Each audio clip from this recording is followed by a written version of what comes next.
Bem-vindos, meus irmãos e minhas irmãs, em nosso canal. Que a paz do Senhor esteja convosco. Mais uma vez estamos aqui reunidos para meditar a palavra de Deus. Então, na segunda-feira que celebramos, que é a quinta semana da Quaresma, o Evangelho é tirado então de João, capítulo 8, versículos de 1 a 11. Acompanhemos. O Senhor esteja convosco, Ele está no meio de nós. Proclamação do Evangelho de Jesus Cristo, segundo João.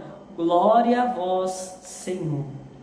Naquele tempo, Jesus foi para o Monte das Oliveiras. De madrugada, voltou de novo ao templo.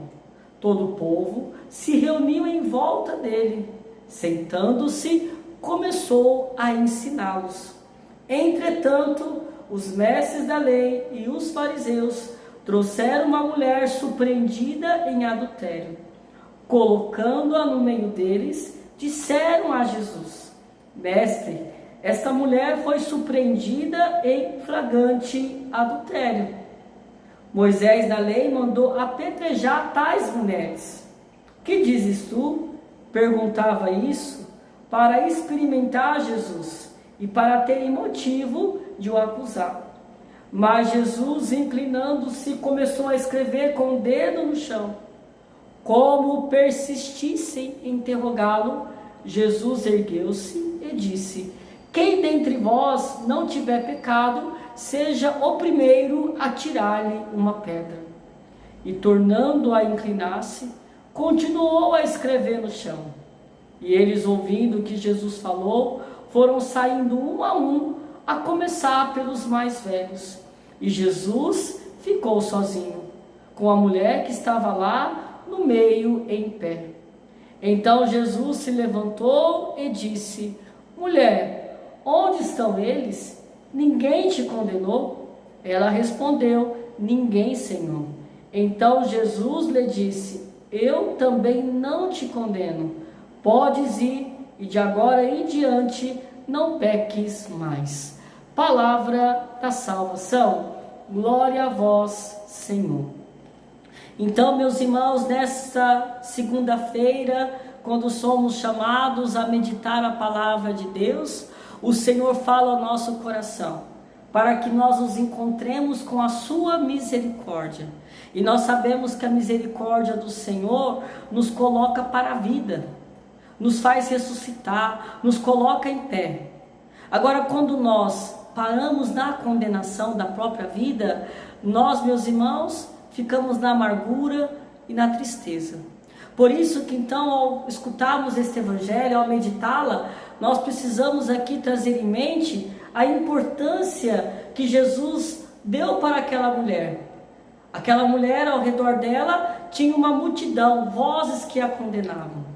E aqui, meus irmãos, quantos de nós também até hoje carregamos algumas vozes que nos condenam, que nos impede de caminhar, que vai nos flagelando, que vai nos machucando, vozes do passado, das coisas erradas que fizemos, que nos dizem assim: olha fulano, olha cicrano, você não merece ser perdoado, você merece ser condenado, você merece seguir os critérios da justiça.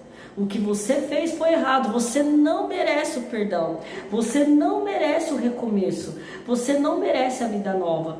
Quanto de nós ainda, quando nós nos aproximamos da confissão, não nos libertamos ainda das vozes que ainda persistem dentro de nós.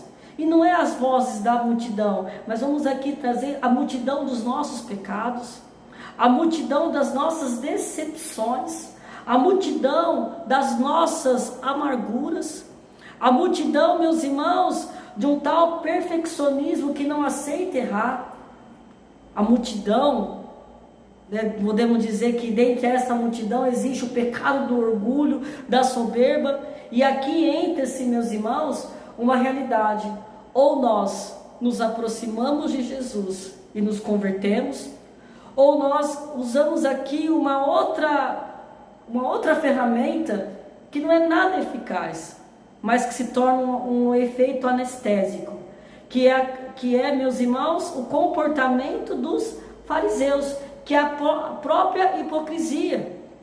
não aceitando, eu me visto de uma imagem que não sou e impeço de que a misericórdia trabalhe em mim. Vou impedindo que a misericórdia de Deus venha ao meu coração machucado, venha ao meu coração que se condena. Por isso que 3 realidades que nós temos que trabalhar, que pode fomentar esta multidão de vozes que existe dentro de nós. Primeiro, o ressentimento.